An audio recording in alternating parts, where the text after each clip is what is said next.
Mutiara Hikmah Official, menyingkap hikmah di balik sunnah.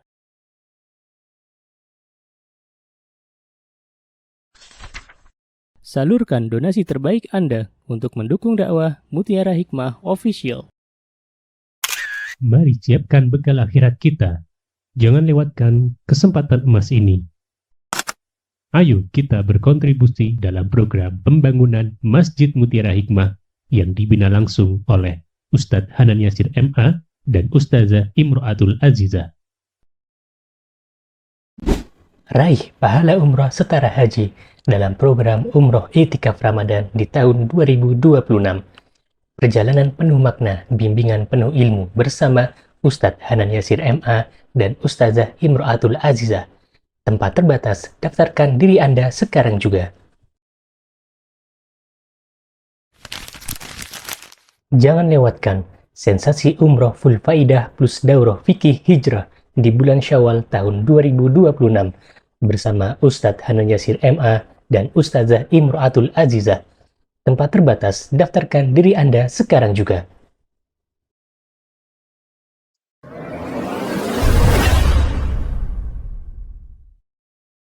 Ibu-ibu jamaah kajian Majlis Taklim Raudhatul Jannah yang saya cintai karena Allah. Bismillah, nasta'inu billah. Kita memohon pertolongan kepada Allah. Semoga Allah kuatkan saya menyampaikan materi sampai selesai ya, sampai akhir ya. Amin ya Rabb. Terima kasih, Masya Allah, jazakillah khair. Ini pas banget ya, Allah itu zat yang maha baik. Pas kita butuh air hangat, pas saya nggak bawa tumbler, biasanya saya bawa, Masya Allah, Allah sediakan air hangat. Masya Allah. Yang menyediakan air hangat ini semoga Allah nanti berikan, Masya Allah, air dari telaganya Rasulullah SAW. Amin. Baik, kita hari ini insya Allah akan belajar tentang adab-adab safar. Ya, ini penting, pakai banget. Ya, pakai banget. Dan terkadang kita tuh sudah pernah belajar, sudah pernah tahu ilmunya, tapi kadang ketika dipertemukan dengan sebuah keadaan, kita akhirnya jadi bingung sendiri. Nah, gitu nggak sih ibu-ibu? Betul katanya. Ya, padahal subhanallah, yang namanya safar ini teman-teman adalah bagian dari kehidupan kita. Gimana? Di sini ada nggak yang nggak pernah safar? Boleh angkat tangan. Ada yang nggak pernah safar dalam hidup? Dalam hidup. Ada? Semua pernah safar ya? Tukang safar malahan. Masya Allah, Allahumma barik. Masya Allah. Jadi Eyang itu sering safar ya? Masya Allah, kita doakan semoga Allah berikan kekuatan. Ya, usia sudah gak lagi muda loh teman-teman. Masya Allah, tapi hobinya safar. Masya Allah. Padahal katanya Eyang, safar itu kata Rasulullah SAW adalah bagian dari adab. Ya. Apa kata Rasulullah? As-safaru qit'atun minal adab. Safar itu perjalanan yang jauh itu adalah bagian dari adab. Adab. Kan ada adab, ada pahala, ada adab, ada orang yang masuk neraka kan dapat adab. Nah itu, saya bilangnya gimana? Adab. Ain. Kan Allah itu akan murka kepada seseorang dan Allah akan berikan adab kepada orang-orang yang Allah murkai, gitu kan ya? Adab. Bukan adab loh, adab. Ain. Bukan tapi adab. Jadi kata Rasulullah, safar itu bagian dari adab. Ya. Kenapa kok safar itu bagian dari adab? Ya. Jadi saya jadi gitu. Karena kata Rasulullah, yamna'u ahadakum ta'amahu wa syarabahu wa naumahu. Ayo adab. Karena dalam safar itu, kenapa kok safar itu disebut dengan bagian dari adab? Karena dalam safar itu kita nggak bisa makan, minum, tidur dengan nyaman. Betul. Ya, seenak-enaknya makanan ibu-ibu kalau kita bawa di mobil, ya makanan yang tadinya hangat walaupun kita sudah kemas di tempat yang istilahnya yang bisa biar hangat terus, tetap kan lebih fresh kalau disajikan di rumah gitu ya. Minuman juga sama. Ya, minuman kan kita lebih enak minum di tempat gitu ya daripada dibawa dalam perjalanan. Apalagi zaman dahulu kala yang namanya perjalanan itu ibu-ibu sarannya tidak atau belum secanggih hari ini. Ya, zaman dulu para sahabat kalau mau safar naiknya apa ibu-ibu? Onta, kuda. Masa naik unta mau bawa kompor. Ya kan? Masa mau naik unta mau bawa penggilingan kopi? Nggak ada rest area zaman dulu kan? Ya, adanya tenda-tenda. Itu pun kalau ada yang punya tendanya punya ternak, ya, maka boleh biasanya dikasih tuh air susu kambing. Tapi kalau nggak ada ya sudah jalan bablas. Ya. Dan subhanallah, zaman dulu kala ibu-ibu, ketika mereka safar itu safarnya sangat-sangat jauh. Ya. Jadi orang-orang musyrikin, mereka itu terutama orang-orang Quraisy ketika safar, mereka itu safarnya biasanya untuk berdagang. Ya. Dan tentunya subhanallah zaman dulu belum ada hotel. Ya. Perjalanan yang cukup jauh berhari-hari, kalau mereka mengantuk, kalau mereka lelah, mereka bangun tenda di tengah gurun, nggak ada siapa-siapa. Itu kan berarti tidak nyaman sama sekali. Ya. Fa idza qada nahmatahu, kata Rasulullah SAW. Jika seseorang telah menyelesaikan urusannya, maksudnya urusan safar itu, baik untuk silaturahmi ataupun untuk berkunjung, ya. Apa bedanya silaturahmi dan berkunjung? Kan sama-sama safar. Berkunjung. Masya Allah, Allahumma barik. Berkunjung, nyenengan, pengen berkunjung ke teman yang dulu sama-sama satu SD, sama-sama satu SMP, misalnya, itu namanya berkunjung. Ya, atau dalam bahasa Arab ziarah. Ya, itu juga kadang ada safar. Ya.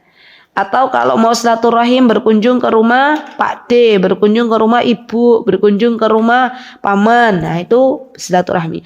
Atau juga safar tadi untuk bisnis, untuk berdagang, untuk umroh, ya, untuk haji, itu semuanya safar.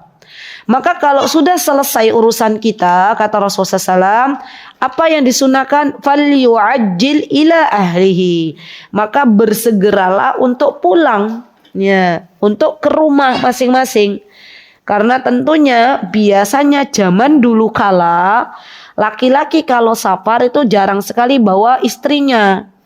Ya, jarang bawa ibunya. Ya, masa yo mau satu unta berdua. Ya, walaupun dalam sejarah Rasulullah juga pernah waktu safar membawa istrinya.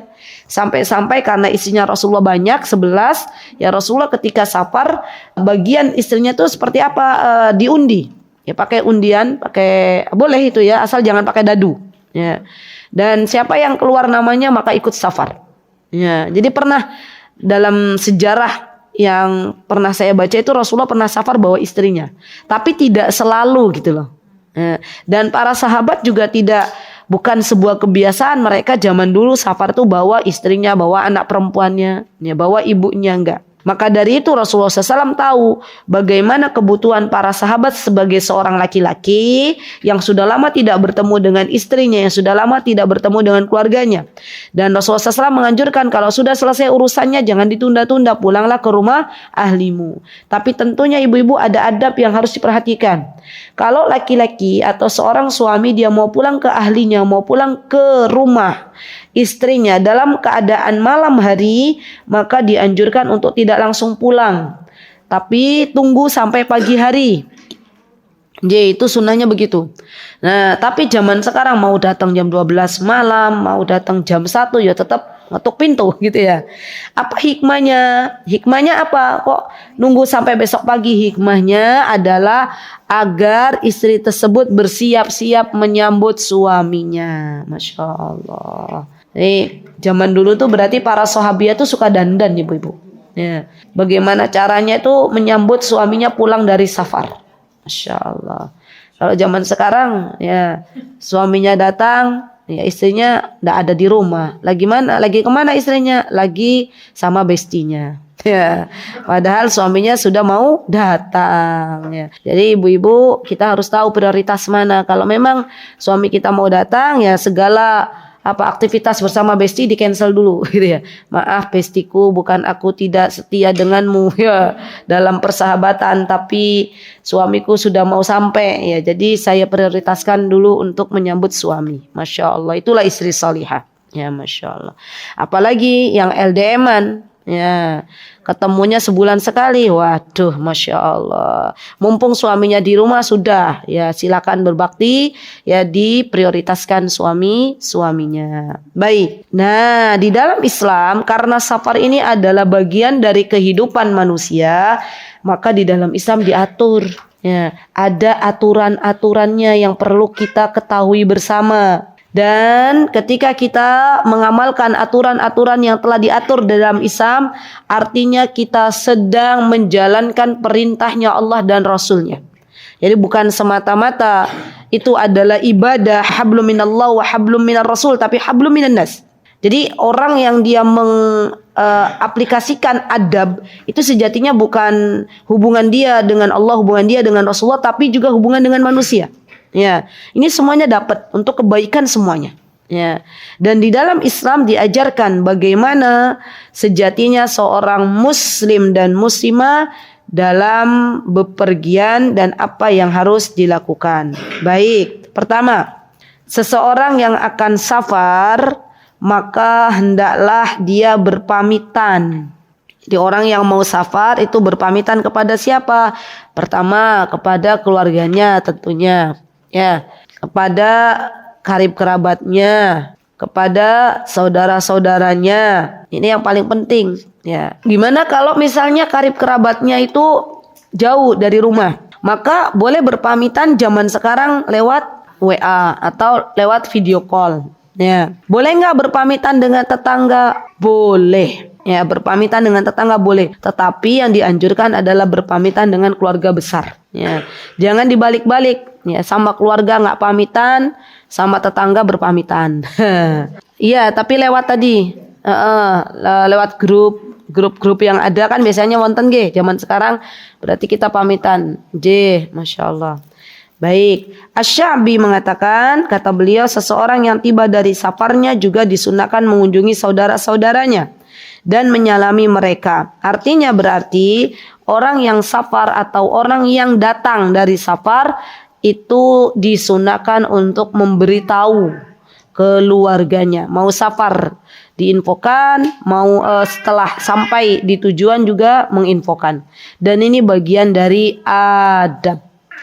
Dan berpamitan ketika kita mau safar, ibu-ibu itu tidak harus dengan bermewah-mewahan. Nah, ini catatan. Kenapa? Karena pada sebagian masyarakat kita, mereka mengira kalau mau safar berarti harus ada walimatus safar. Dan biasanya walimatus safar itu diadakan dengan nun sewu, dengan kondisi yang berlebihan gitu loh.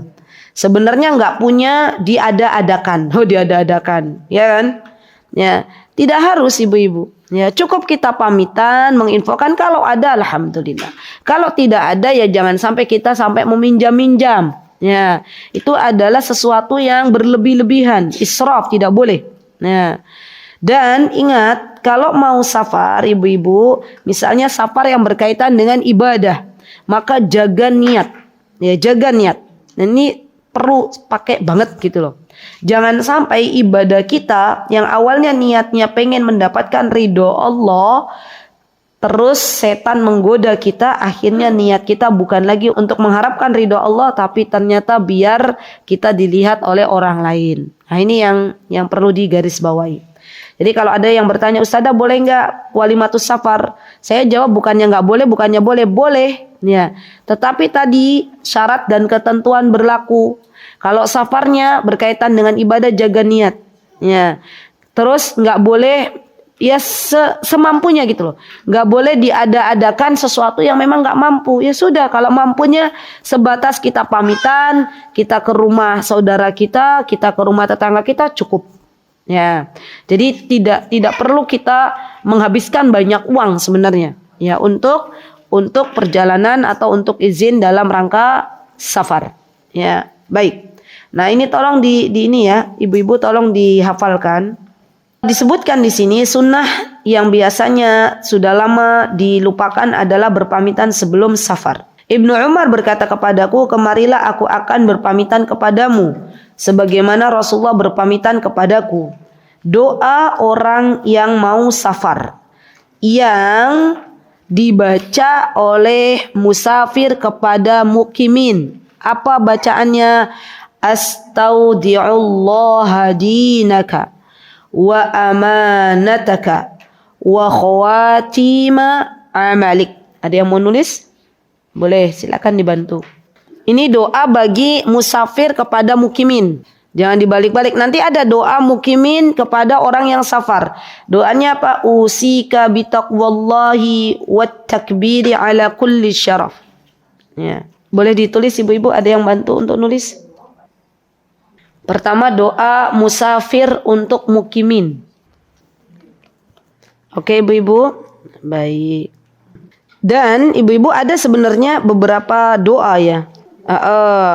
Jadi beberapa doa bukan hanya astaudiullah dinak wa amanatak wa khawatim amalik, tapi ada juga beberapa riwayat. Ya. Ya, ada juga yang riwayat lain astaudi'ukumullahu alladzi la tudhi'u wada'i'u. Itu juga ada. Ya. Atau astaudi'ullah dinak wa amanatak wa khawatim amalik. Ya. Yang penting doa itu ibu-ibu dibaca, atau kalaupun nggak bisa bahasa Arab maka kita boleh berpamitan dengan bahasa Indonesia. Ya jeng, kula badhe pamit nggih loh. Mau berangkat kemana? Mau ke Tegal, katanya Eyang Salama. Ya nanti dari Tegal mau ke Jogja pamitan lagi. Kan Eyang Salama aslinya Tegal nggih Eyang? Nggih, masya Allah. Beliau itu suka bolak-balik ke sana ya Eyang. Kenapa sudah nggak? Oh masya Allah. Masya Allah. Dan orang tua itu seneng kalau ketemu saudara-saudaranya. Healingnya orang tua tuh ya gitu. Ketemu anak cucu, ketemu tetangga-tetangga zaman dahulu kala. Ya seneng, udah bahagia, udah pulang dalam keadaan bahagia. Dan memang subhanallah terkadang ya obatnya orang tua itu kalau sakit ya begitu. Ya masya Allah. Jadi kita doakan ya orang tua kita, semoga Allah azza wa jalla senantiasa memberikan kesehatan untuk mereka. Amin Allahumma amin. Baik. Yang kedua, ya ini karena cukup panjang ya. Nah ini dia. Kita itu teman-teman kalau safar itu nggak boleh sendirian. Baik itu laki-laki apalagi perempuan. Subhanallah. Kenapa nggak boleh sendirian? Hikmahnya apa? Kalau ada apa-apa di jalan, ya kalau nggak sendirian, intinya tuh kita ada yang tahu gitu loh. Tapi kalau sendirian, misalnya seumpamanya meninggal di tengah jalan, siapa yang mau ngurus jenazahnya? Ya. Dan Abdullah ibnu Umar, beliau pernah mendengar Rasulullah SAW mengatakan, "Lau ya'lamun nas ma fil wahdati ma a'lamu ma sara raqibun bilailin wahdahu." Kata Rasulullah SAW, kalaulah sekiranya manusia itu mengetahui apa-apa yang terjadi jika dia safar sendirian, maka manusia tidak ada yang berani untuk safar di malam hari dalam kondisi sendirian. Ya, wallahu taala alam. Apakah biasanya di malam hari kan banyak kejahatan ya? Baik itu kejahatan yang terlihat ataupun yang tidak terlihat ya, yang halus ataupun yang lembut ya sama aja ya. Dan itu semuanya biasanya perjalanan di malam hari itu lebih banyak kejahatan di jalan daripada di siang hari ya, masya Allah. Bahkan subhanallah Rasulullah Sallallahu Alaihi Wasallam ya, beliau telah menganjurkan untuk orang-orang yang mau safar itu memilih amirus safar. Apa itu amirus safar? Ketua. Jadi nanti kalau misalnya bapak-bapak suami kita mau safar bertiga atau berlima, maka ditunjuk tuh amirus safarnya siapa. Ya, ini kita lagi safar nih. Yo amirus safarnya siapa? Kamu jenengan ya yang jadi amirus safar. Nah kalau sudah ditunjuk si A jadi amirus safar, maka yang lainnya ikut komandonya A. Ya jadi nggak bingung lagi. Ya, yang satu pengen kulineran di mana, yang satu pengen kulineran di mana, diingatkan lagi kita itu punya ketua rombongan. Nah itu dia. Ya, jangan sampai yang satu pengen belok kanan, yang satu pengen belok kiri. Ya, nanti nggak dapat makannya. Ya, dan ini penting. Makanya masya Allah ya, orang-orang Indonesia itu luar biasa loh, masya Allah. Nurutnya luar biasa. Kalau pas lagi haji, inggih mboten, itu biasanya dibagikan ketua rombongan itu masya Allah. Ya, sesuai dengan apa yang dianjurkan oleh Nabi kita Muhammad SAW. Yang jadi makmumnya, ya jadi pesertanya itu harusnya nurut ke ketua rombongan. Kalau ketua rombongan mengajarkan sesuatu yang melanggar syariat, boleh kita tidak taati. Tapi selagi ketua rombongan safar itu memerintahkan sesuatu yang tidak bertentangan dengan syariat, ikuti. Ya. Dan subhanallah ibu-ibu, dalam perjalanan safar itu kita akan mengetahui hakikat seseorang. Ya, kita akan belajar teman kita itu asli wataknya kayak apa sih? Nah, itu dari apa? Dari safar. Ya, bersama teman-teman kita. Makanya masya Allah ya, hati-hati ketika kita safar, tetap kita jaga adab-adabnya.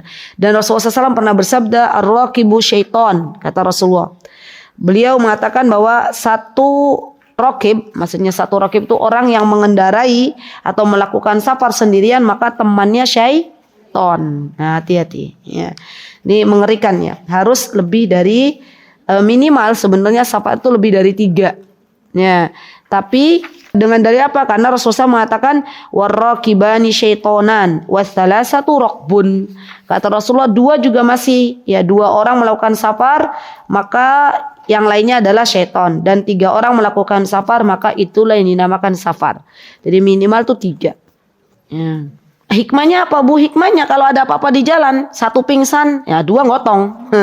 Tapi kalau cuman berdua kepiye ya, susah juga, nggak kuat. Itu ada banyak hikmah, Masya Allah ya. Ya kalau 3 orang kan, misalnya kalau dalam perjalanan sekarang yang satu nungguin mobil gitu kan ya, yang satu nyari apa gitu kan masih ada orang gitu, atau yang satu nungguin yang sakit, yang satu nyari apa, itu masih ada orang ya. Tapi kalau berdua bingung. Jadi setiap apa yang diperintahkan oleh Rasulullah SAW itu pasti ada hikmahnya, pasti ya. Kadang kita aja yang nggak tahu hikmahnya, tapi percayalah kaidah yang menjelaskan bahwa apa yang diperintahkan oleh Allah dan Rasulnya itu pasti banyak mengandung hikmah, pasti banyak manfaat dan kemaslahatan untuk kita semuanya. Baik, yang ketiga ibu-ibu ya, subhanallah tadi ya, disunahkan untuk mengangkat pemimpin safar ya. Yang keempat, larangan membawa anjing dan lonceng dalam safar. Apa hikmahnya? Karena nanti nggak ditemani malaikat ya. Nggak boleh bawa anjing atau lonceng pas safar. Hikmahnya apa? Hikmahnya malaikat tidak mau mendekat ya. Rasulullah SAW mengatakan la tashabul malaika rufqatan fiha qalbun wala jaras.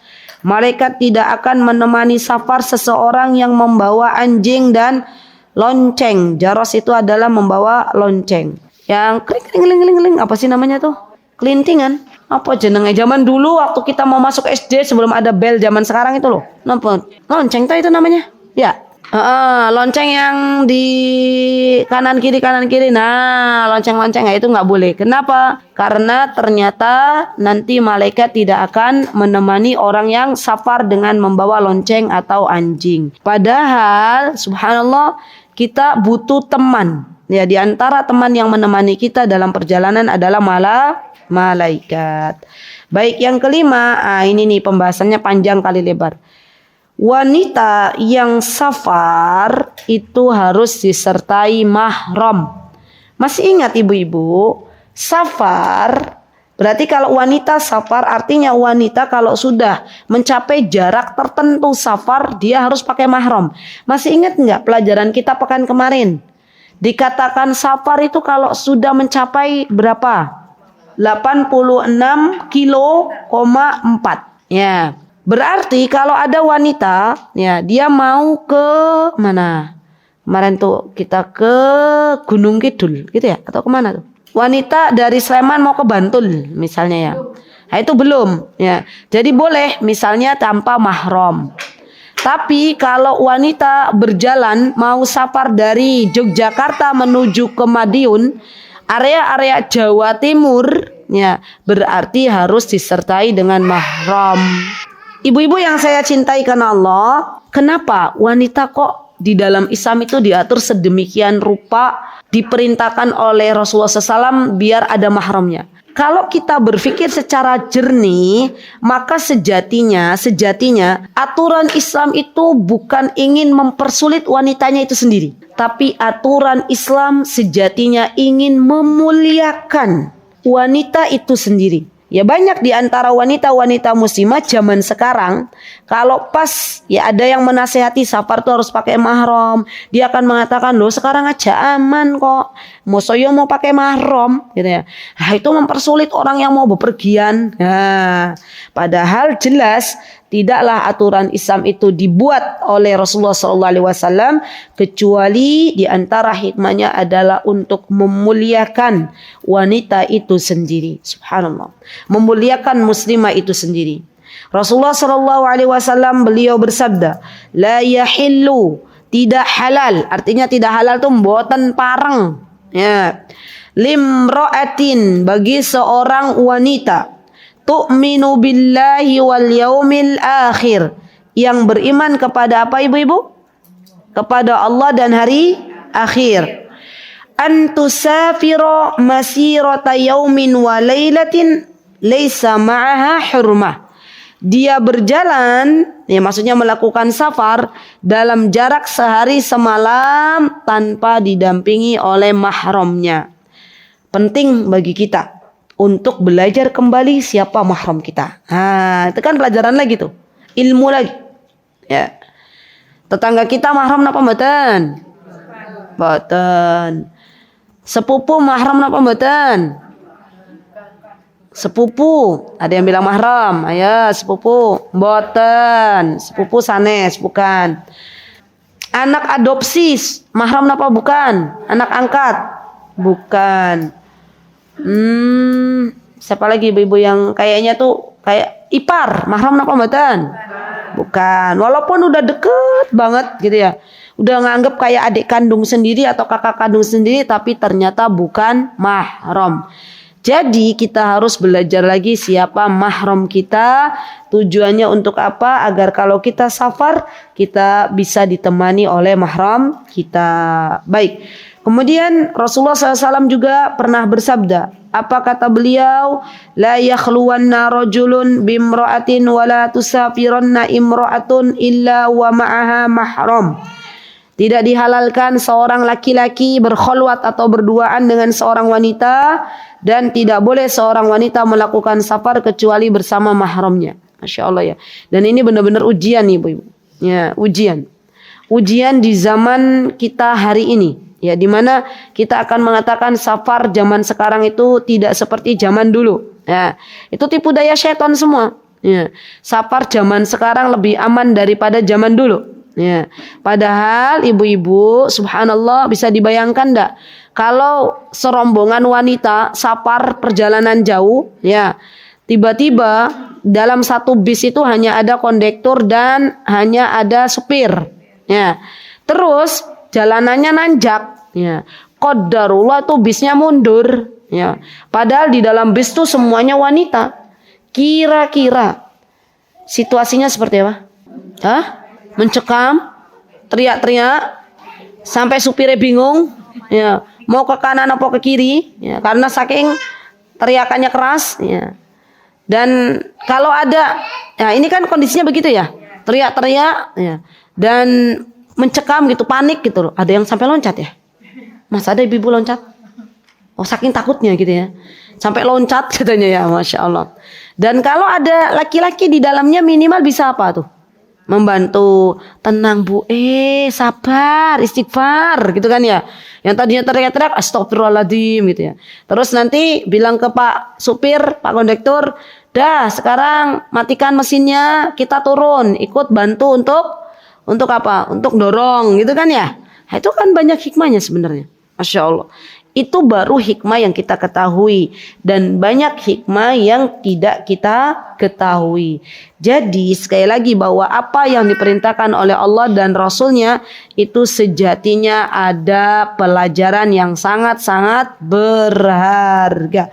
Dan ini adalah ujian dari Allah Subhanahu Wa Taala. Wallahi ini ujian. Ya, di zaman kita hari ini banyak yang mengatakan sudahlah, tidak usah pakai mahram. Mahram itu zaman dulu, waktu perjalanan masih menggunakan unta, waktu perjalanan masih menggunakan kuda, waktu perjalanannya nggak aman. Itu kan ya, kita akan dihadapkan dengan realitas seperti itu. Sekarang Allah pengen melihat kita ini masih nggak megang prinsip, kita masih nurut nggak sama Allah sama Rasulnya. Itu ujian. Silakan, ya lakukan apa yang bisa kita lakukan, tapi ingat ada sebuah pertanggungjawaban di hadapan Allah Subhanahu wa taala di akhirat nanti. Saya juga tidak memaksa ibu-ibu. Kalau ibu-ibu berpendapat, "Ustazah, saya berpendapat safar tanpa mahram boleh." Monggo, silakan. Saya berpendapat safar harus pakai mahram. Monggo, silakan. Gitu kan ya?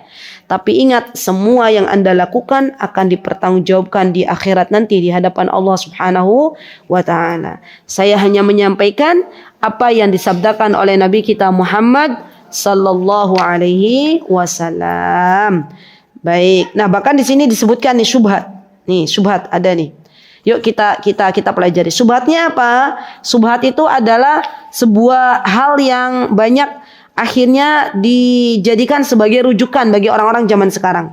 Kata beliau, seringkali terdengar dari pembicaraan sebagian kaum muslimin bahwa safarnya wanita sendirian di zaman ini adalah darurat yang tidak bisa dihindari.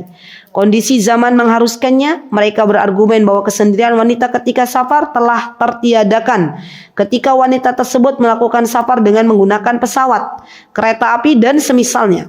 Salah seorang dari mereka mungkin akan mengatakan, apa yang melarang jika aku sendiri yang mengantarkan istriku menuju bandara dan memastikannya telah menaiki pesawat, kemudian setelah sampai ia dijemput oleh saudaranya di tempat tujuan.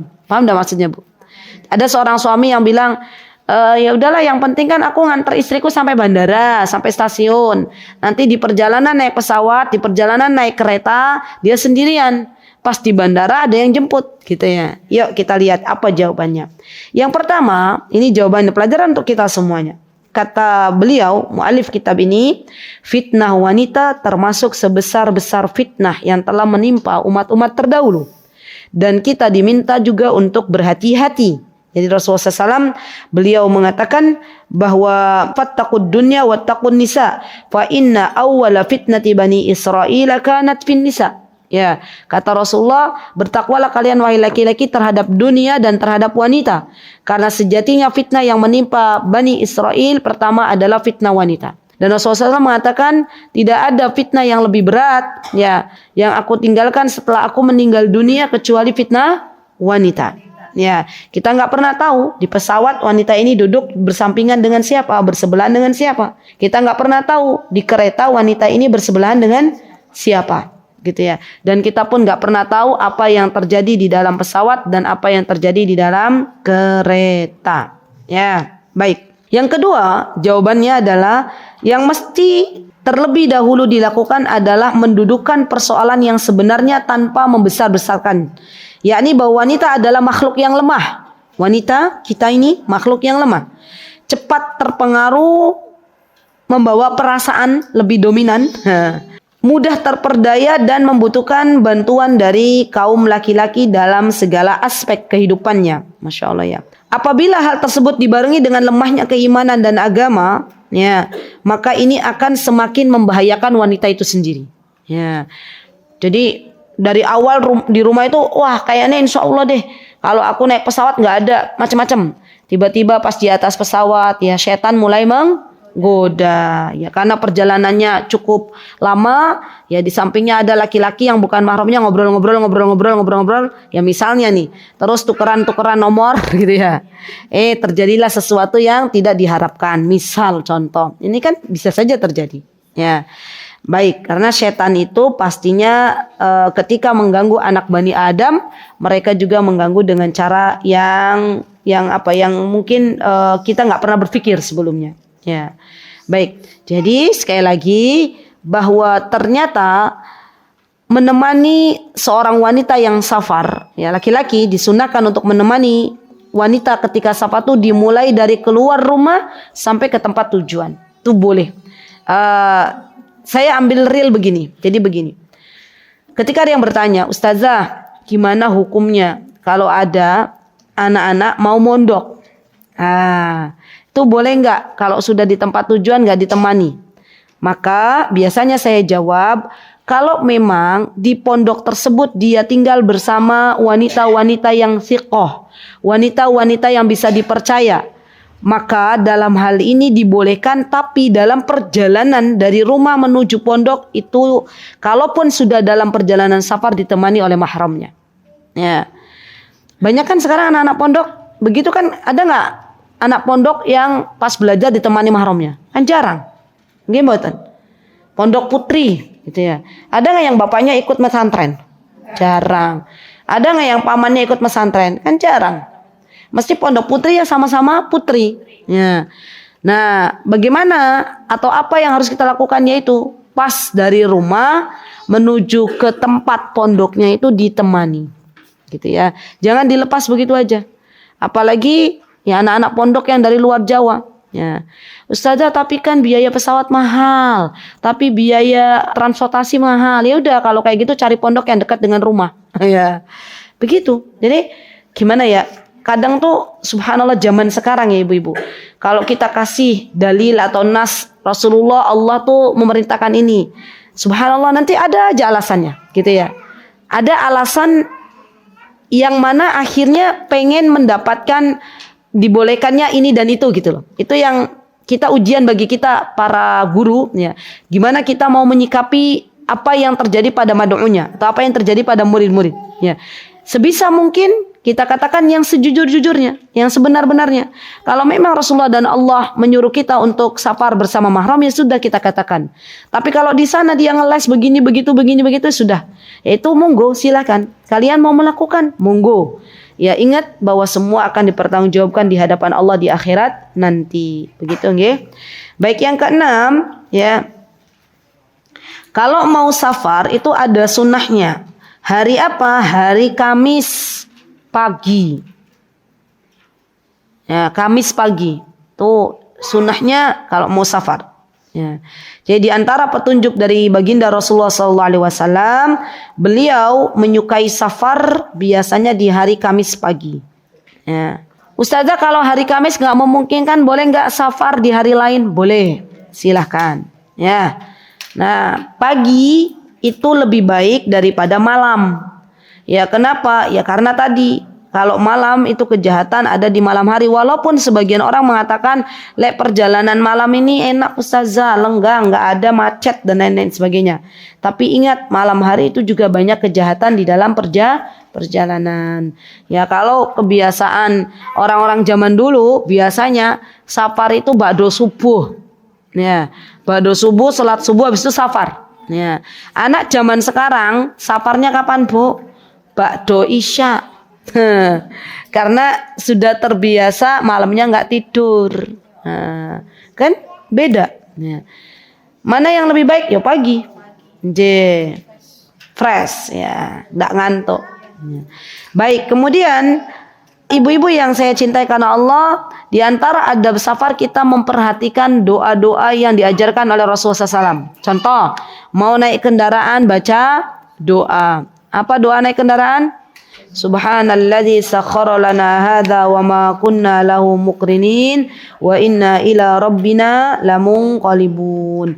Kalau ada tanjakan kita baca apa? Allahu akbar, Allahu akbar. Kalau turunan subhanallah, subhanallah. Dan ini bukan hanya di tangga ya. Kan ada mengatakan, oh kalau pas kita naik tangga gitu ya. Tapi dalam perjalanan misalnya naik ke atas bukit ya, maka kita ucapkan Allahu Akbar, Allahu Akbar. Kalau pas turun baca subhanallah dan subhanallah. Baik. Nah, ini yang kadang kita lupa. Kalau kita safar, kita mau memasuki daerah yang akan kita tuju itu ada doanya ibu-ibu. Apa doanya? Rasulullah SAW mengajarkan, ini nanti termasuk Mbak Desi doa yang nanti tuliskan di grup. Allahumma rabbas samawati sab'i wa ma adlalna wa rabbal ardi sab'i wa ma aqlalna wa rabbar riyah wa ma dharayna wa rabbas syayatin wa ma adlalna nas'aluka khaira hadhihi alqaryati wa khaira ahliha wa na'udzu bika min syarri hadzal qaryati wa syarri ahliha wa syarri ma fiha. Ya, ini doa bagus pakai banget. Kenapa? Karena kita meminta penjagaan dari Allah Subhanahu wa taala. Kita meminta perlindungan kepada Allah dari segala kejahatan yang ada di tempat yang akan kita tuju untuk safar dan dari orang-orang yang ada di tempat yang akan kita tuju untuk safar. Ya. Jadi kalau misalnya panjenengan mau safar ke perkampungan Dayak, ya, perkampungan Badui, daripada kita bilang amit-amit gitu ya. Misal, atau kita pakai mantra-mantra, mending baca doa ini. Kan kadang ada ketakutan yang sangat. Ya kalau pas mau ke Dayak katanya di sana tuh banyak apa? Santet gitu ya. Banyak macam-macam lah ya. Ya daripada kita meminta perlindungan bukan kepada Allah, mending kita meminta kepada Allah. Dan doanya diajarkan oleh Nabi kita Muhammad sallallahu alaihi wasallam. Doanya tuh keren banget gitu loh. Kita itu benar-benar mengagungkan Allah. Apa kata Rasulullah? Allahumma ya Allah, Rabbas samawati sab'i. Wahai Rabbku yang telah menciptakan 7 langit berlapis-lapis. Ya Masya Allah, kan berarti kan kita memuji Allah, mengagungkan Allah. Wa ma adlalna, dan apa-apa yang dinaunginya dari langit itu. Ya, Allah tuh Rabb kita semuanya. Kemudian wa rabbal arda aradina sab'i wa ma aqlalna, dan engkau wahai Rabbku yang telah menciptakan 7 lapis bumi. Berarti ini menunjukkan bahwa langit itu ada 7 lapis, bumi juga ada 7 lapis. Dan ternyata sains membuktikan bahwa bumi juga berlapis-lapis. Ya. Dan kata doanya, wahai Rabbku, engkau zat yang maha menciptakan 7 lapis bumi beserta penghuninya. Ya, kita-kita ini. Ya, tumbuhan, ya makhluk Allah, hewan-hewan, semua yang menghuni bumi. Wa rabbar riyah wa ma dzaraina, subhanallah. Dan Allah yang telah menciptakan angin dan apa yang ditaburkan oleh angin. Subhanallah. Makanya kalau ada apa tuh serbuk apa, kalau tumbuhan itu kan ada serbuk ya. Dan biasanya itu bantuannya ada angin kan? Ya, ditabur-taburkan. Ya, Masya Allah. Masya Allah, keren banget ini ya, Masya Allah. Wa rabbas syayatina wa ma adlalna, dan Rabb yang telah menciptakan syaitan. Ya, syaitan itu Allah yang menciptakan. Ya, syayatin itu jamak dari syaitan. Ya, dan Allah yang telah menciptakan syaitan, wa ma adlalna. Di sini adlalna ini adalah sesuatu yang menyesatkan. Nas'aluka khairu hadhil qaryati wa khairu ahliha. Aku memohon kepadamu, nas'aluk, memohon kepadamu kebaikan dari kampung ini dan dari semua yang menghuni orang-orang yang ada di dalamnya. Wa na'udzubika min syarriha wa syarri ahliha wa syarri ma fiha. Dan aku berlindung kepadamu dari kejahatan apa-apa yang ada di kampung ini, kejahatan kampung ini dan orang-orang yang ada di dalamnya. Subhanallah. Ini dibaca ibu-ibu. Panjenengan kalau dari safar mau masuk kota Yogyakarta juga baca doa ini. Ya. Setiap kali kita mau memasuki kota baru, daerah baru, ya maka baca doa ini. Ya. Dan ini adalah penjagaan dari Allah Subhanahu wa taala. Baik. Kemudian yang selanjutnya di antara adab safar ibu-ibu adalah memperbanyak berdoa. Kenapa? Karena doanya orang yang sedang safar, doanya musafir itu mustajab. Ada 3 yang disebutkan oleh baginda Rasulullah SAW bahwa doanya tidak tertolak oleh Allah Subhanahu wa taala, mustajab. Di antaranya apa? Doanya orang tua kepada anaknya, da'watul walid. Yang kedua, da'watul musafir, dakwah atau doanya orang-orang yang sedang safar. Dan yang ketiga adalah da'watul madlum, doanya orang-orang yang terdolimi. Ya. Jadi kalau di antara kita ada yang menempati 3 posisi ini, maka berdoalah. Kita sekarang menjadi seorang ibu, perbanyak doa untuk anak-anak kita. Kalau ada di antara kita yang saat ini sedang didolimi oleh orang lain, berdoa. Mustajab doanya. Masya Allah. Kenapa? Karena sebagian kita akan bersedih, pasti ini fitrah ya, ketika didolimi oleh orang lain. Tapi kita lupa bahwa di situ ada sesuatu yang Allah beri kepada orang-orang yang didolimi. Ya, dari mana kita lihat? Dari diberikannya kesempatan untuk berdoa, gitu ya. Dan yang ketiga tadi doanya orang-orang yang sedang safar. Ya, subhanallah teman-teman, syaitan itu ganggunya tuh bener-bener dari arah mana saja gitu. Zaman sekarang orang safar ya, di antara gangguannya apa ibu-ibu? Yang setan itu selalu menggoda. Nyekrol HP. Nggih mboten? Ya, nyekrol sosial media. Banyak di antara kita yang safar, kemudian kita habiskan waktu safar untuk berpindah dari satu sosial media ke media lainnya. Gitu ya. Atau kalau safarnya naik pesawat, biasanya di depan bangku itu sudah ada layar yang disediakan konten-konten hiburan, film. Nah, dari awal naik ya sampai turun ya itu baru dimatikan misalnya. Subhanallah. Ini godaan syaitan. Ya. Dan kita tahu bahwa syaitan itu tidak akan senang ketika kita berdoa, karena itu doa mustajab. Ya. Dan kita minta kepada Allah kalau sedang safar, ya Allah berikanlah kesempatan untuk aku memperbanyak berdoa. Masya Allah. Baik. Kemudian ada juga di antara adabnya adalah sholat sunnah ketika safar. Jadi diperbolehkan bagi yang sedang safar untuk sholat sunnah. Boleh. Baik. Rasulullah SAW dulu pernah mengerjakan sholat di atas tunggangan beliau ketika safar. Ya. Tetapi ibu-ibu begini, ada bedanya. Rasulullah, beliau ketika sedang berada di atas hewan tunggangannya, baik itu unta maupun kuda, beliau sholat. Tapi sholatnya sholat sunnah. Ya, kalau mau sholat wajib, Rasulullah sebisa mungkin turun dari kendaraan, gitu loh. Berarti zaman sekarang sudah ada rest area. Gimana? Kalau perjalanannya darat, ibu-ibu boleh melakukan sholat sunnah di atas kendaraan. Kalau mau sholat wajib, maka berhenti sejenak jika waktunya memungkinkan untuk sholat di rest area. Gitu kan bisa diaplikasikan dalam kehidupan kita sekarang. Ya, di Rasulullah SAW itu beliau biasa, masya Allah, ya, sholat di atas kendaraan yang beliau tunggangi, tapi sholatnya sholat sunnah. Ya, untuk sholat wajib beliau turun dari kendaraannya dan sholat di tempat yang beliau ada di sana. Gitu ya, masya Allah.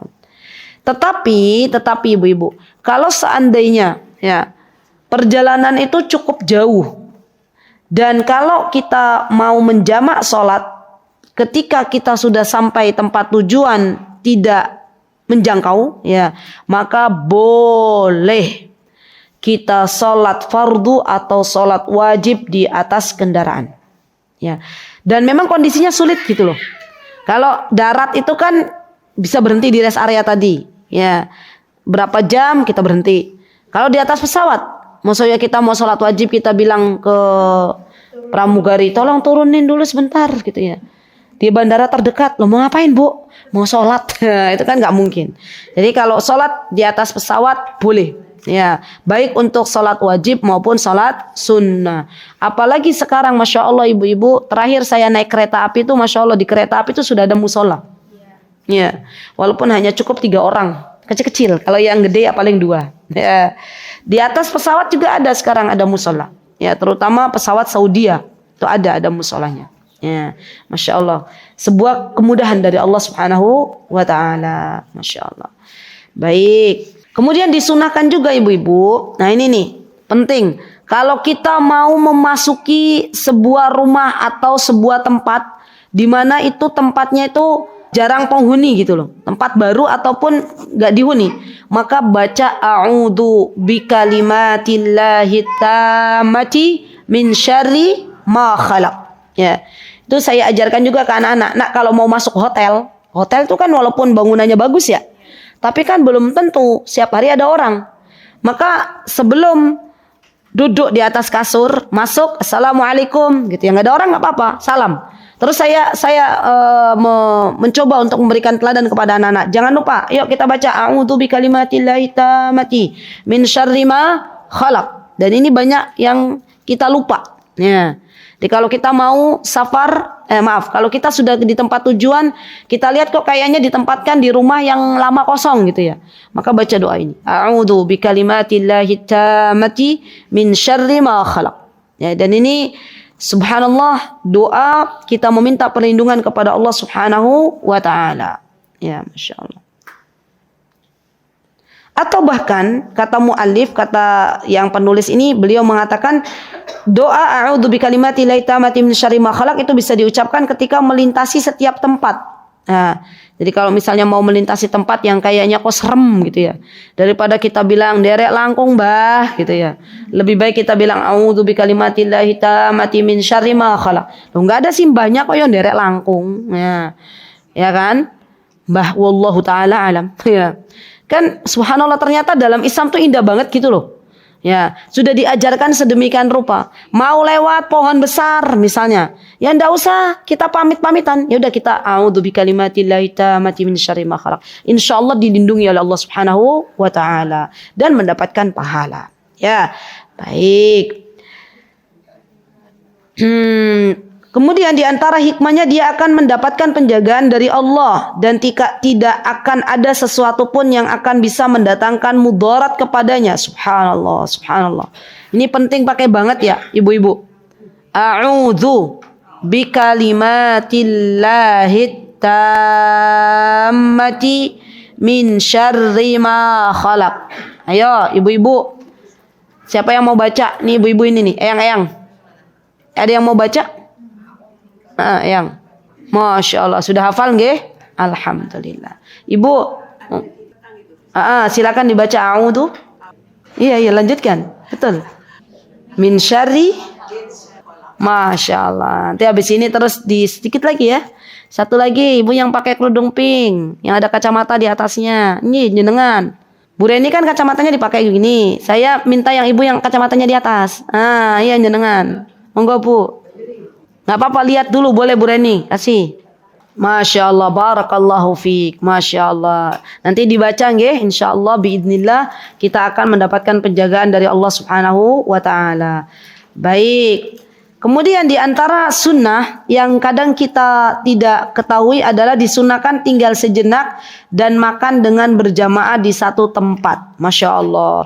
Jadi kalau safar itu makannya disunahkan berjamaah, tidak sendiri-sendiri. Ya, Masya Allah. Jadi luar biasa ya. Dalam yang pripun? Oh, sangu. Iya, benar. Jadi ternyata bekal ya untuk kita makan bareng-bareng itu kan lebih nikmat, nggih mboten? Daripada kita makan sendiri-sendiri. Apalagi orang kampung gelor kloso. Gitu ya. Makan bareng-bareng, Masya Allah akan lebih nikmat. Baik. Kemudian di sini subhanallah diperbolehkannya tidur ketika safar. Ya boleh, silakan. Rasulullah SAW pernah mengatakan, ya, idza safartum fil khisbi fa'atul ibila haddaha minal ardi wa idza safartum fis sanati fabadiru biha niqyaha wa idza arastum fajtanibut tariq fa innaha turuqud dawab wa ma'wal hawami bil lail. Kata Rasulullah, apabila kalian melakukan perjalanan safar ke negeri yang subur, maka biarkan untamu kenyang untuk memakan apa yang ada di dalamnya. Jadi jangan sampai ibu-ibu biarkan kendaraan kita tidak kasih haknya. Kalau memang kendaraannya mau perjalanan jauh, ya kita cek dulu ya bagaimana kondisi kendaraan tersebut. Apakah layak untuk bepergian jauh atau tidak? Ya ini banyak dilupakan. Kadang ada orang tuh asal safar aja. Ya, ternyata qadarullah bannya sudah mulai menipis. Ya, ada orang safar tanpa melihat kondisi kendaraannya. Padahal Rasulullah SAW mengatakan, kalau kalian sedang safar, perhatikan kendaraannya, perhatikan tunggangannya. Kalau memang di situ ada sebuah lembah, banyak tanamannya, biarkan untanya untuk makan sampai kenyang. Subhanallah. Dan jika kalian safar ke daerah gersang, maka bergegaslah untuk berlalu dari tempat tersebut. Maksudnya Rasulullah SAW agar untanya tidak kelaparan, jadi cepat, dia dipercepat perjalanannya. Apalagi kalau lagi safar kita berjalan di sebuah tempat yang pernah diadab oleh Allah Subhanahu wa taala, maka kita disunahkan untuk mempercepat. Ya, paham maksudnya ibu-ibu? Di Indonesia itu ada enggak tempat yang pernah diadab oleh Allah?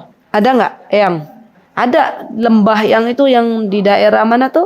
Banyumas ya? Apa mana yang beliau cerita, Ustadz Abdullah Zain bercerita, ada sebuah gunung itu yang dulu di daerah mana?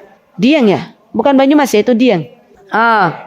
Di mana itu dulu di situ banyak sekali maksiat gitu loh. Ada perzinahan, ada mabuk, ada macam-macam. Akhirnya Allah pindahkan itu, ya gunung itu, dan Allah jatuhkan. Itu kan berarti tempat yang pernah diadab oleh Allah. Nah kalau kita lewat situ dipercepat. Ya, jangan sampai di tempat yang pernah diadab oleh Allah, justru kita akhirnya apa? Foto-foto. Dan itu tidak diperbolehkan. Ya, tetap sesuatu yang pernah diadab oleh Allah itu akan ada dampak buruk di situ. Ya, baik.